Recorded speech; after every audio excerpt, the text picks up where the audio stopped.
तो हमारे पास एक टूल पाथ है, ट्रायंगुलर। ये मल्टी एक्सिस का है।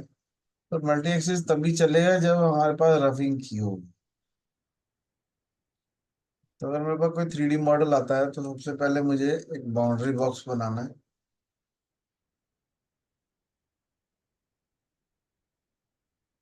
और ट्रांसफॉर्म करके मूव टू रीजन टॉप पे रखते हैं।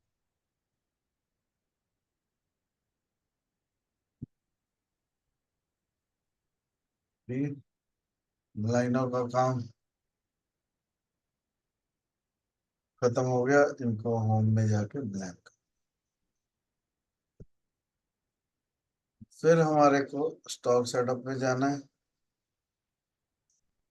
स्टॉक सेटअप में जाके स्टॉक करना है।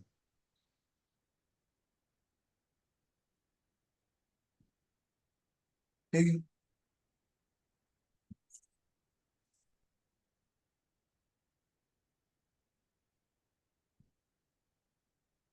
अगर मैं एक स्टॉक मॉडल क्रिएट कर लूं स्टॉक सेटअप के हिसाब से,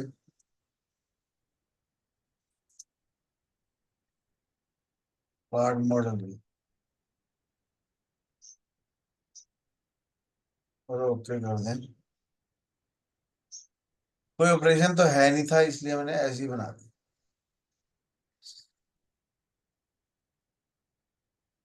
अब इससे फायदा क्या होगा हमारे को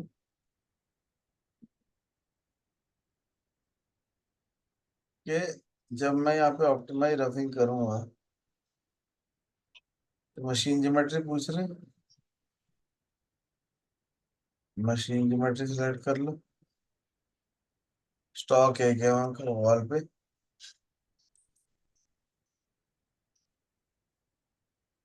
टूल दे दो।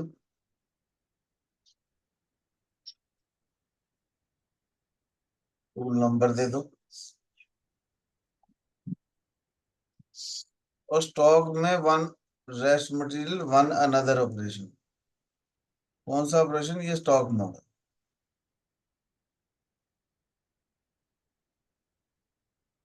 स्टेप ओवर टूल किट का 40% कर कम करना चाहिए वैसे, क्योंकि हम स्टेप डाउन जो है वो टूल किट डाई का बराबर रख रहे हैं, यानी 20 mm का कट। 20 mm का ज्यादा हो जाएगा, 10 कर दो। ठीक है, ओके करेंगे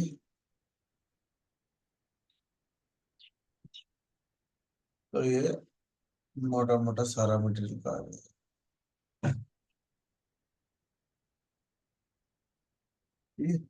10-10 के गैप पे इसने मोटा मोटा रफ निकल दिया। जैसे डायनेमिक मिलिंग थी, डायनेमिक एरिया था, है ना, वैसे ही इसने हम्म। कटिंग। तो इसमें हमने दो चीजें करने की कोशिश करी, एक तो रफिंग, दूसरा डायनेमिक, और तीसरा स्टॉक मॉडल के थ्रू। आज तक हमने स्टॉक मॉडल के थ्रू रफिंग नहीं कभी करी थी। हम्म। पहले स्टॉक मॉडल क्रिएट कर लिया और फिर उसको काटने की कोशिश।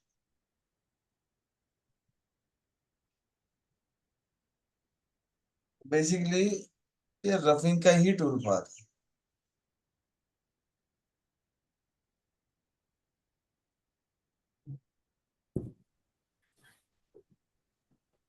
ठीक?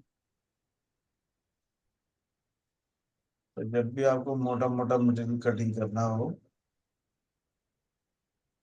तो इसका यूज हो। मैं दिखाता हूँ एक चीज। अब मान लो हमने ऑपरेशन में मटेरियल छोड़ दिया ज्यादा। ठीक है, वॉल पे 4 mm, फ्लोर पे 1। इसको चलाया।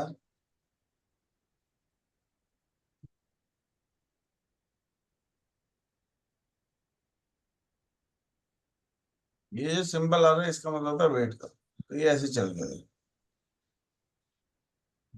ठीक है, तो ये रफिंग का ऑपरेशन हो गया। फिर हमने इसको कहा हम देखना चाहते हैं स्टॉक मॉडल। स्टॉक मॉडल में लिखो रफिंग। अब इनिशियल स्टॉक जो है वो 1 नंबर है, स्टॉक सेटअप नहीं है। और सोर्स कौन सा है? सोर्स ये है। स्टॉक कंपेयर किसके साथ करोगे? स्टॉक कंपेयर इस मॉडल के साथ, कि जहां पे भी 4 mm से ज्यादा मटेरियल है या 3 से ज्यादा मटेरियल है वो रेड हो जाएगा, अदरवाइज वो ग्रीन हो जाएगा।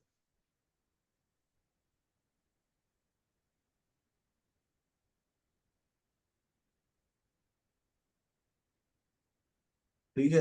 व्यू में जाके मल्टी थ्रेडिंग ऑन करेंगे तो ये दिखाएगा कि कितनी देर लग रही है इसे।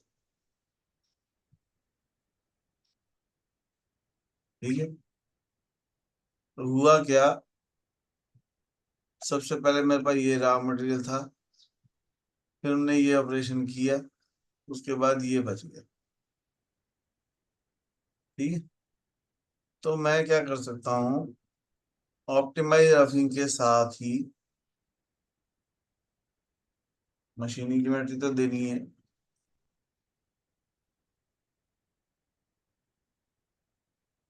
अब की बार स्टॉक कम कर देंगे।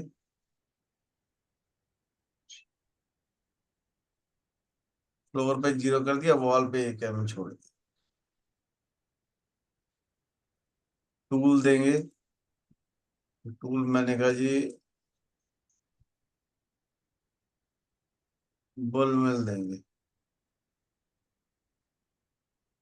10 mm का बुल मिल दे दिया, जिसका 0.5 का रेडियस है। टूल नंबर दे देंगे 2।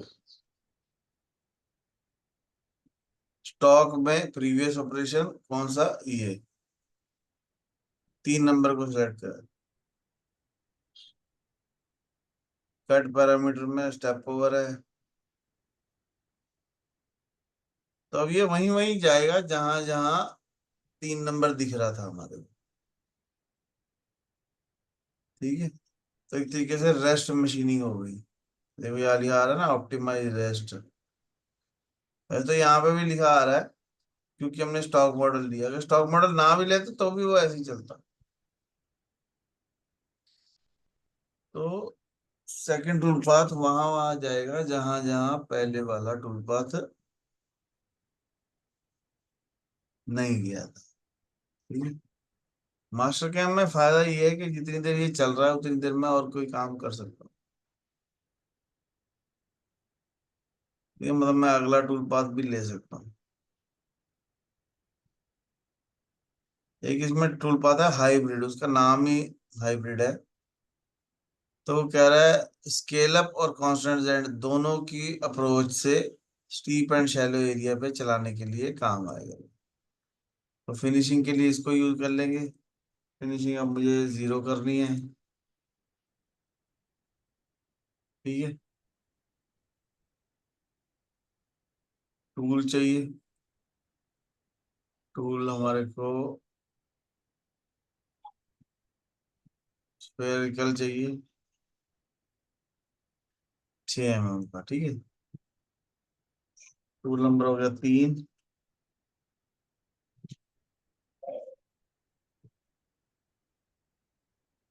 Step over 3D step over ये है, स्टेप डाउन 0.5। ठीक है, क्योंकि 1 mm तो मटेरियल बचा हुआ है। ओके करेंगे। ओके सॉरी, वो कह रहा सरफेस तो तुमने सिलेक्ट नहीं करी। तो मॉडल ज्योमेट्री में कंट्रोल है सिलेक्ट। ठीक है। तो ये सारे के सारे पे चल जाएगा, स्टीप एरिया पे भी शैलो एरिया पे भी, फिनिशिंग के लिए। तो सबसे पहले ये था, फिर हमने रफिंग करी, फिर ये बचा, फिर हमने रेस्ट रफिंग करी। अब ये देखो वहीं वहीं गया है जहां जहां पहले वाला नहीं जा पा रहा था। देख रहे हो ध्यान से, ये चला with the help of stock model. हमने प्रीवियस ऑपरेशन नहीं लिया, हमने स्टॉक मॉडल को प्रीवियस लिया, फिर ये टूल पाथ चल गया, ये फिनिशिंग का चला है। थोड़ा इसको पैरामीटर में जाके हम टूल पाथ कंट्रोल में बाउंड्री दे सकते हैं, स्लॉट है। इससे क्या होगा, ये वाली जगह जो है ना छोटी वाली, यहाँ पे नहीं चलेगा, तो मतलब ये वाली सरफेस पे नहीं चलेगा छोटी वाली पे।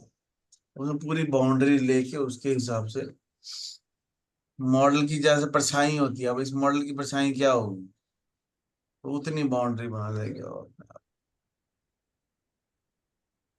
ठीक है, अगर हमारे को देखना है इस टूल पाथ के बाद क्या बचता है, तो हम एक बार फिर से स्टॉक मॉडल क्रिएट कर सकते हैं। इसमें इनिशियल स्टॉक रफिंग होगा, सोर्स ऑपरेशन, सोर्स ऑपरेशन होगा 4 नंबर, स्टॉक कंपेयर होगा ये मॉडल।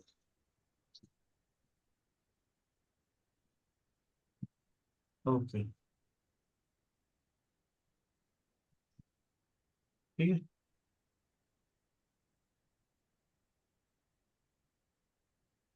तो ये ऑपरेशन हुआ, उसके बाद ये हुआ। ठीक है, हाँ देखो सारी जगह फिनिशिंग बढ़िया तरीके से कर दी। ठीक है, स्टीप एरिया पे भी चलेगा, शैलो एरिया पे भी चलेगा, सारी जगह चलेगा। वैसे ये 6 नंबर जो है 5 से पहले होना चाहिए।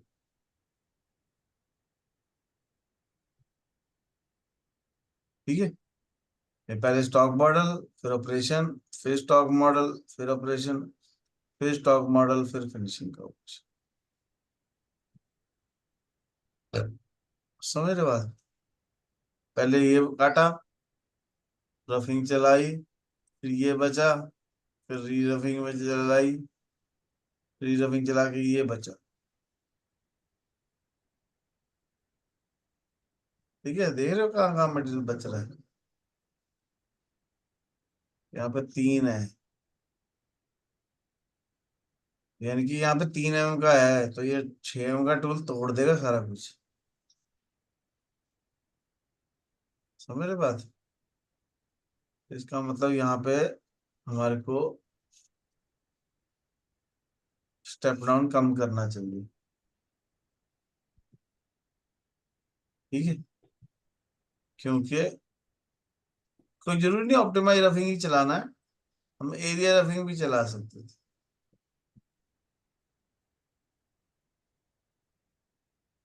ठीक है, क्योंकि 3 mm मटेरियल 6, तो 6 mm के टूल के लिए बहुत ज्यादा हो जाएगा फिनिशिंग के लिए।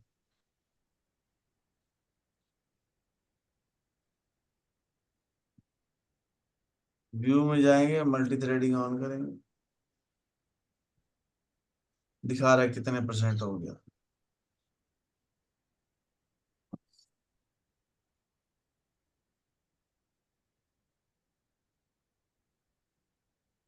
ठीक है, समझ आई बात, तो पहले रफिंग करो, फिर रेस्ट रफिंग करो, फिर फिनिशिंग करो। ये भी हो सकता है हमारे को 2-3 बार रेस्ट रफिंग करनी पड़े। ठीक है, क्योंकि फिनिशिंग के लिए उतना ही मटेरियल 0.1 0.2 होगा, तभी फिनिशिंग अच्छी आएगी, नहीं तो छोटा टूल टूट सकने का खतरा है।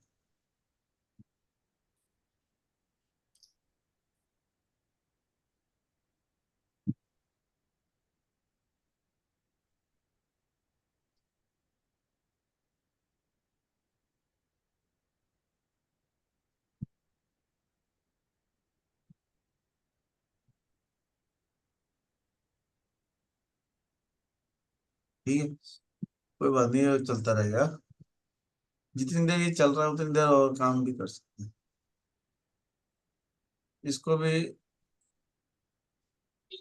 ये जो स्टॉक मॉडल है, इसको भी जनरेट कर सकते हैं। ठीक है, यहाँ से भी कर सकते हैं।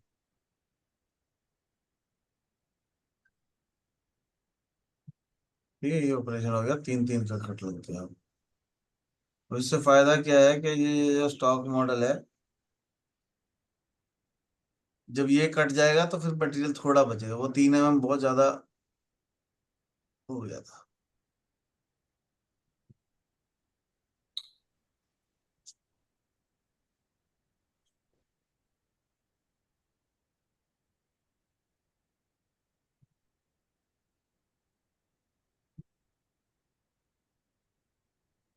ये अगर आपको थोड़ा प्रैक्टिस हो जाएगी ना, तो क्या है, जितनी देर ये कैलकुलेट हो रहा है उतनी देर में अगला टूल बार बना, सारे ऐसे कर लो, जल्दी जल्दी बना दो।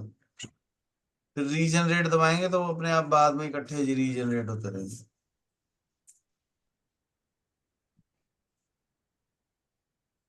समझ रहे बात? तो उतनी देर चाय पी सकते हैं जितनी देर वो रीजनरेट होगी। ठीक है क्या? तो एक बार रीजनरेट करके छोड़ दो तो वो अपने आप चलता रहेगा।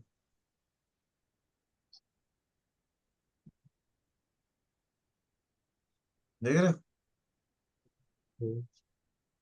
तो यहाँ पे पैरामीटर में अभी ध्यान से देखो, कहीं कहीं रेड दिख रहा है, यानी कि यहाँ पे 3 mm से ज्यादा मटेरियल है। तीन क्यों कह रहा हूं मैं, क्योंकि यहाँ पे हमने 3 mm किया हुआ है। 3 mm से ज्यादा होगा तो रेड है, और यहाँ पे एक कर दूंगा तो 1 mm से ज्यादा वाला जो है वो रेड होने लग जाएगा। क्योंकि 6 mm के बॉल नोज के लिए 1 mm मटेरियल भी ज्यादा ही होता है।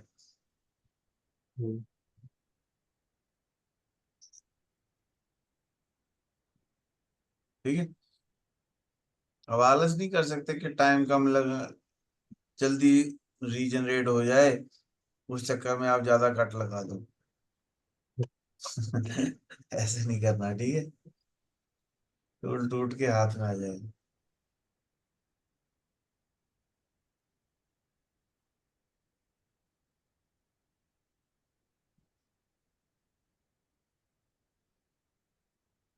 वसीम, अगर कोई कहे कि ये डायमीटर बढ़ा दो,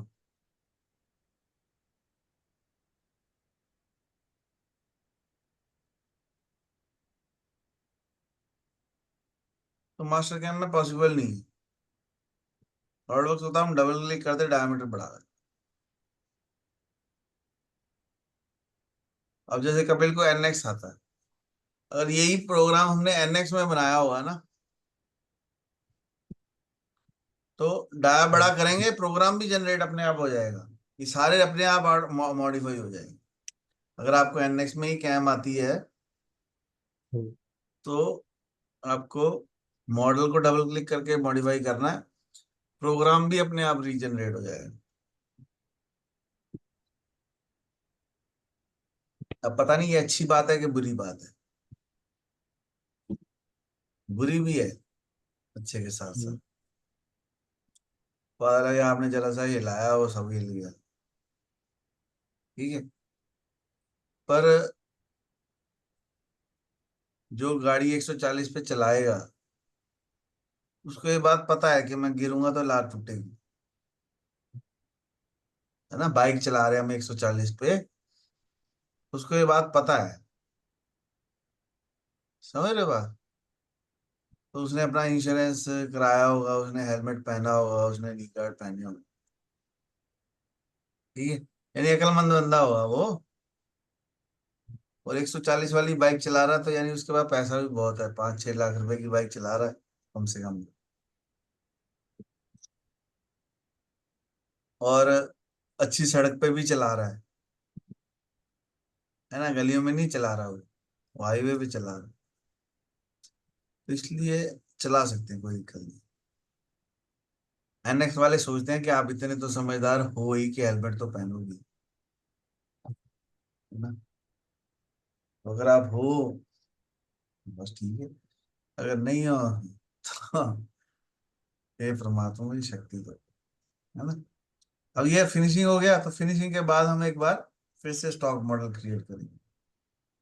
अब की बार मैं यहाँ पे बोलूंगा .1। ठीक है, अगर कहीं .1 से ज्यादा है तो रेड दिखाएगा। सोर्स ऑपरेशन ये है, स्टॉक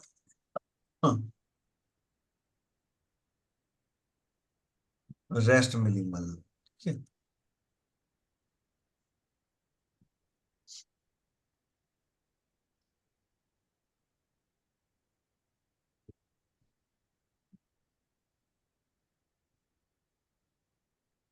मतलब हम दो चीजें समझना चाह रहे हैं कि रफिंग कैसे करते हैं, प्लस स्टॉक मॉडल का यूज कैसे करते हैं। हम्म,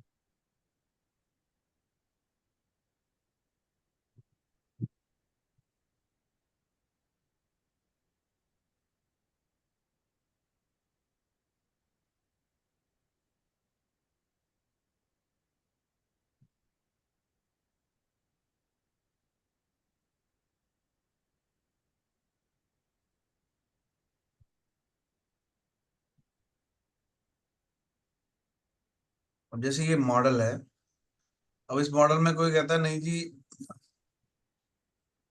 मान लो ये हाइट जो है, इसकी लेंथ 50 है, कोई 55 चाहता है, 55। तो अगर ये मॉडल सॉलिडवर्क्स से आया तो हमारे को ये सॉलिडवर्क्स में या एनएक्स में लेके जाके वहां से ठीक करके फिर लाना पड़ेगा, और फिर दोबारा काम करना पड़ेगा। और अगर आपको सॉलिडवर्क्स एनएक्स नहीं आता, फिर आपको किसी को बोलना पड़ेगा भाई कर दे। ठीक है नहीं। और ये भी हो सकता है तुम्हारे को अपने सीनियर को बोलना पड़े भाई तू कर दे, कि नहीं, क्योंकि आप तो प्रोग्रामर हो। समझ रहे? तो क्यों कैड आना चाहिए, तो क्या हूं मैं।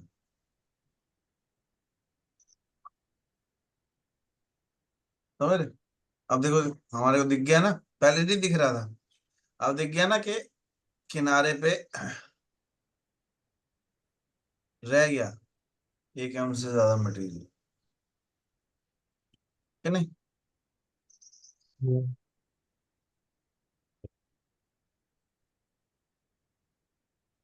तो यानी कि एक टूल पाथ और चलाना पड़ेगा इसके लिए। कौन सा टूल पाथ चलाएंगे? Pencil. Pencil. Machine region, stock को कर दो 0।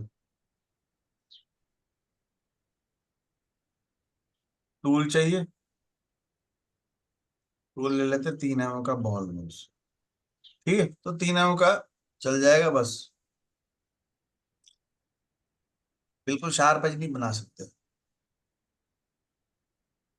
ठीक है।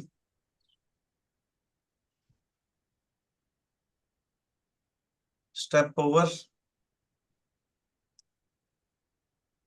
0.5 का। ठीक है। ओके।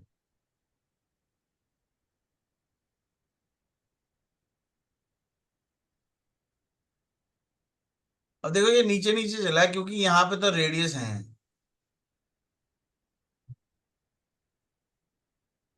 तो रेडियस चेक करना पड़ेगा। प्लस ये देखो कई कई जगह नहीं चला, क्यों? क्योंकि यहाँ पे हाइट बहुत ज्यादा है, तो वो टूल घुस ही नहीं पाया वहां पे, तो फिर मल्टी एक्सिस की जरूरत पड़ेगी।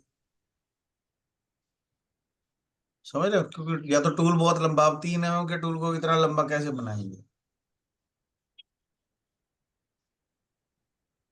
समझ पा रहे बात?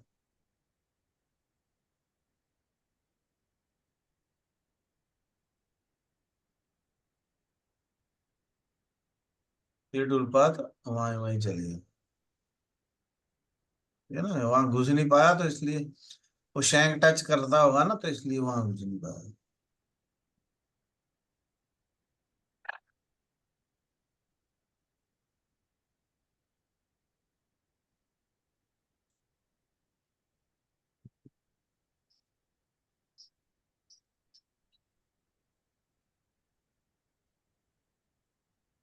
ठीक है। टूल को अगर मैं बड़ा कर दो थोड़ा सा,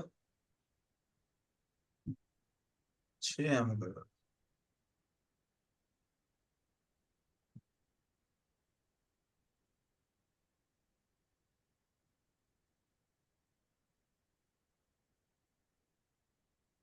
इसका मतलब यहाँ पे रेडियस 6 mm, 3 mm से छोटी है, पर 1 mm से बड़ी है। अब ये सारी जगह चल रही है। ठीक है।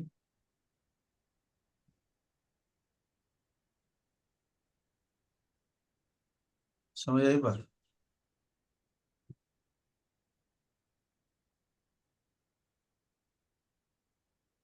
अब जैसे ये देखो ऊपर से नीचे जा गया है ना, ऐसे यहाँ से जब गया था।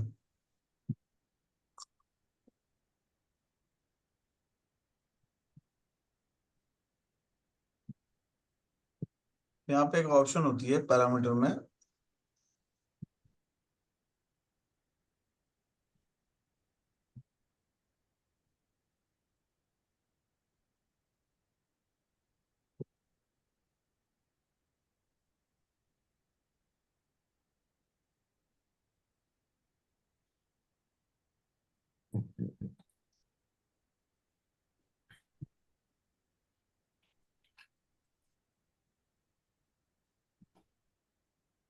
अब मैंने स्टेप ओवर 1 कर दिया।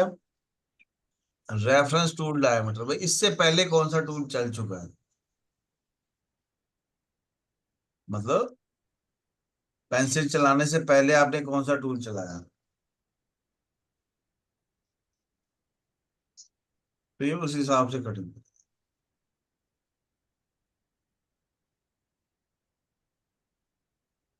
यहाँ पे एक अप मिल है, अप मिल। अप मिल का मतलब है कि ये वाली जो जगह है, ऐसे यहाँ से नीचे से ऊपर को जाएगी। मतलब टूल हमेशा नीचे से ऐसे ऊपर की तरफ जाना चाहिए। और देखो उधर से भी नीचे गया, यहाँ से भी ऊपर गया। मतलब किसी भी जगह पे ऊपर से नीचे नहीं आएगा, नीचे से ही ऊपर जाएगा। क्योंकि छोटा टूल होता है ना, तो ऊपर को आते हुए कम जोर लगता है, नीचे जाते हुए ज्यादा जोर लगता है। ठीक है।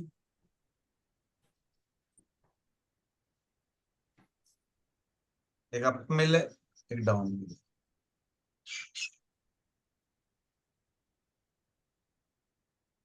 ठीक है। अब इस टूल पाथ के बाद फिर से एक बार स्टॉक मॉडल क्रिएट कर लो। अब की बार सोर्स ऑपरेशन ये है, स्टॉक कंपेयर। .1 से ज्यादा जहां मटेरियल होगा वहां रेड दिखाएंगे।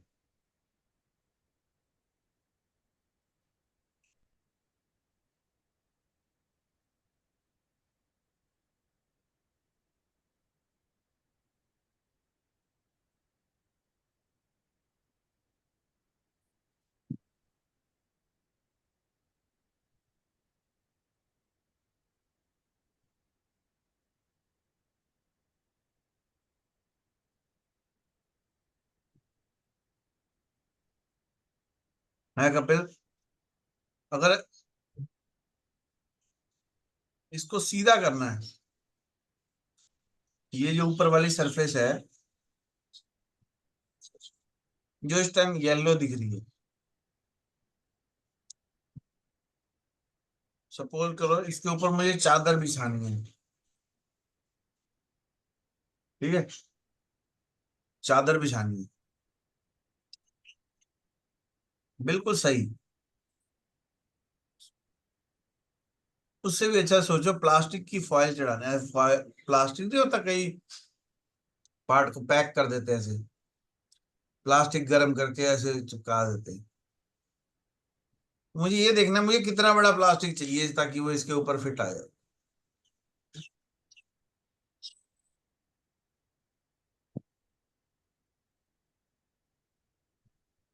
मतलब फ्लैटन सरफेस समझते हो? फ्लैटन सरफेस क्या होती है?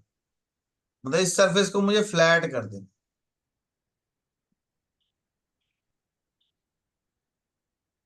अब क्योंकि मैंने 6 mm का टूल चलाया है, तो ऑब्वियस है वहां पे रेड दिखाएगा ही। समझ रहे बात को? 0.1 से ज्यादा को उसने रेड दिखाना था। अब 6 mm का टूल है, तो 6 mm का टूल जो है वो कुछ तो मटेरियल छोड़ेगा ही, है ना? समझ पा रहे बात?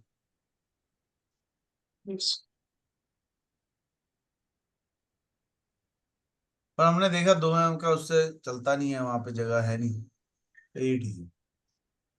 ठीक है, तो हम अपने सीनियर को बताएंगे भाई देखो जी, यहाँ यहाँ 0.1 से ज्यादा मटेरियल है, अब और टूल चलाऊं?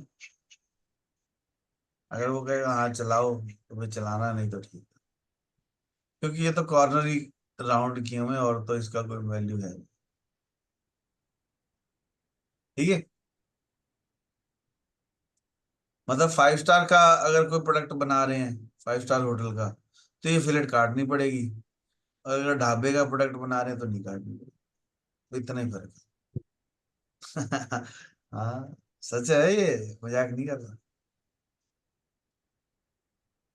ये ना कई बार आते हैं ना भाई, ये नाइकी के शूज हैं, ये ओरिजिनल हैं, ये ए कॉपी है, ये बी कॉपी है, सी कॉपी, ये यही फर्क है बस। जो ओरिजिनल वाले होंगे वो पूरा काटेंगे एंड बढ़िया बनाएंगे। फिर और वो जूते के पैसे भी 20,000 80,000 का जूता कहते नहीं, तो इसीलिए होता है 80,000 का।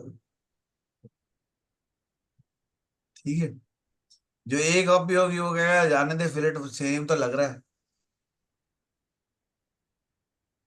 ठीक है ना, वो कहेगा जाने दे, कुछ नहीं होता, रहने दे, हमने नहीं चलाना। तो वो 80 की या 20 में बिकेगा। अगर फिनिशिंग का टूल पास चलाएंगे ही नहीं, ऐसे ही दे देंगे, तो वही जूता 50 रुपए का 5,000 का हो जाएगा। अगर रफिंग भी एक ही बार चलाएंगे, तो वो एक तरह जैसे खिलौने बनाते हैं, टॉफी बनानी है मुझे, खिलौना वहां शेप इंपॉर्टेंट ही नहीं है, बस वैसी सी लगनी चाहिए, है ना?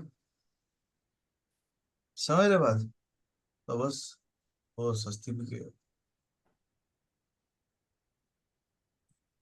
पर डिजाइनर को सही ही बनाना पड़ेगा, उसके बाद ऑप्शन ही नहीं है। चाहे चॉकलेट बनानी है, चाहे असली में बनाना है, डिजाइनर की बेचारे की घिसाई है ये। ठीक, समझ रहे बात? इसलिए कैम वाला बंदा ज्यादा बढ़िया।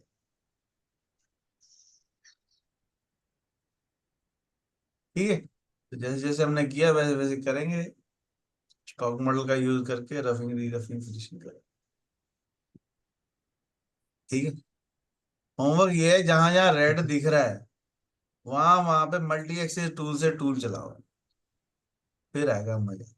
अब कौन सा चलाना है वो तुम अपना दिमाग लगाओ। हम्म, ठीक है, मैं ओके चलो ठीक है, बाकी फिर कल कर